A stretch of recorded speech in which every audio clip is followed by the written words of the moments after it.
जैसा कि आप लोग जानते ही हैं कि 23 दिसंबर को राष्ट्रीय किसान दिवस के रूप में मनाया जाता है। तो मैं हूं मीनम और आज हम जानेंगे कि 23 दिसंबर को ही क्यों मनाया जाता है राष्ट्रीय किसान दिवस। आगे आप ये ट्वीट देख पा रहे होंगे जो कि राजनाथ सिंह ने किया है, जो कि हमारे डिफेंस मिनिस्टर हैं, जिसके तहत किसान दिवस के अवसर पे देश के सभी अन्नदाताओं को उन्होंने अभिनंदन प्रदान किया है। आगे अगर आप अगला ट्वीट देख पा रहे होंगे तो ये आपके वाइस प्रेसिडेंट का है, जो कि कौन है, आपके वेंकैया नायडू है। किसान दिवस के अवसर पर देश को भोजन उपलब्ध कराने वाले अन्नदाताओं के प्रति उन्होंने भी अपना आभार प्रकट किया है। अगर हम इस दिवस की बात करें तो प्रतिवर्ष 23 दिसंबर को भारत में राष्ट्रीय किसान दिवस के रूप में मनाया जाता है। यह दिवस भारत के पूर्व प्रधानमंत्री चौधरी चरण सिंह की स्मृति में मनाया जाता है। इसके अलावा आपकी जानकारी के लिए बता दूं, जो चौधरी चरण सिंह है वो भारत के 5वें प्रधानमंत्री थे, जिन्होंने 28 जुलाई को कार्यभार संभाला था 1979 में और 14 जनवरी 1980 तक वो कार्यरत रहे थे। आगे जरा उनके बारे में कुछ चीजें हम जान लेते हैं। देखिए, अगर हम चौधरी चरण सिंह की बात करें तो उनका जो जन्म है वो 23 दिसंबर को हुआ था 1902 को ब्रिटिश भारत के संयुक्त प्रांत के नूरपुर, जो कि अब उत्तर प्रदेश में है, वहां पर हुआ था। देखिए, मैंने इसको मेंशन कर दिया है, ठीक है। ये 23 दिसंबर को उनका जन्म हुआ था, जिसे हम भारतीय या कह लीजिए राष्ट्रीय कृषि दिवस के रूप में मनाते हैं। आगे अगर हम बात करें, कृषि दिवस नहीं, राष्ट्रीय किसान दिवस के रूप में मनाते हैं। आगे अगर हम देखें तो 1967 से 1968 के बीच में वो यूपी के सीएम रह चुके हैं, चीफ मिनिस्टर रह चुके हैं और 1977 से 1978 के दौरान वो होम मिनिस्टर यानी कि गृह मंत्री रह चुके हैं भारत के। इसके अलावा जनवरी 1979 से जुलाई 1979 तक वो वित्त मंत्री भी रह चुके हैं भारत के। इसके अलावा आगे चल के 1987 में उनका देहांत हो गया था। चौधरी चरण सिंह की बात करें तो उनका बहुत ही बड़ा योगदान है किसानों के लिए।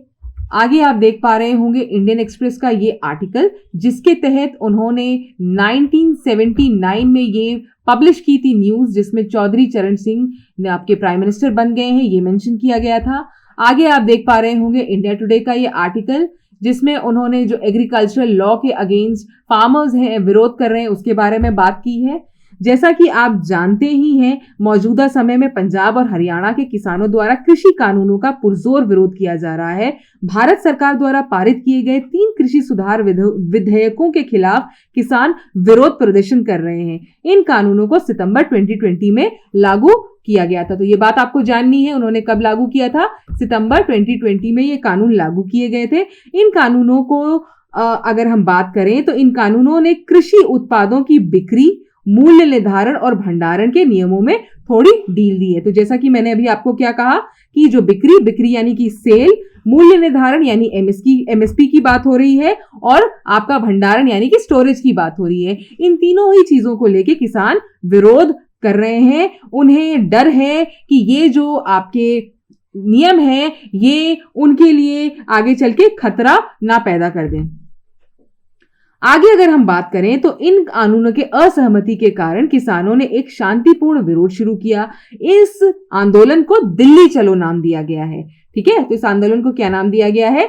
दिल्ली चलो नाम दिया गया है।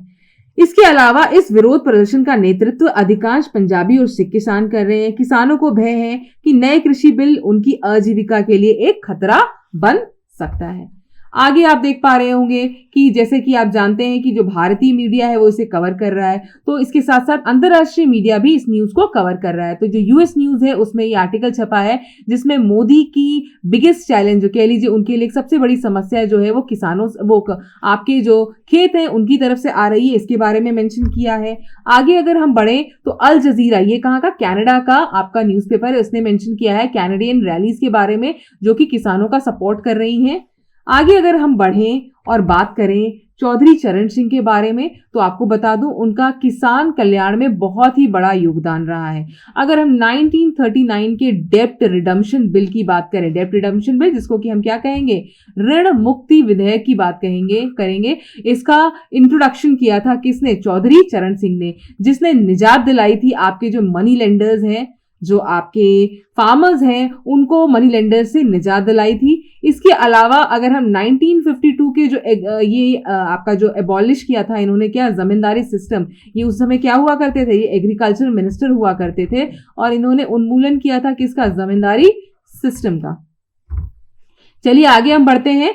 आगे आप देख पा रहे होंगे चौधरी चरण सिंह ने क्या किया था, जो कंसोलिडेशन ऑफ होल्डिंग्स एक्ट है उसे पास कराया था, जिसे होल्डिंग एक्ट का एकीकरण भी कहेंगे। देखिए जो फ्रैगमेंटेड लैंड होल्डिंग्स की, किसकी, किसानों की, उसे एकत्रित करके दोबारा से रीएलोकेट किया था, किसको, किसानों को, और किसके रूप में, सिंगल फार्म के रूप में इन्होंने। इसके अलावा उनके इस योगदान के लिए उनको एक मेमोरियल जो है उनका न्यू दिल्ली में, उसको जो नाम दिया गया है वो क्या नाम दिया गया है, किसान घाट नाम दिया गया है। तो आई होप आपको हमारा ये लेक्चर पसंद आया होगा। मिलते हैं हमारे अगले लेक्चर में, तब तक के लिए स्वस्थ रहिए, सुरक्षित रहिए। धन्यवाद।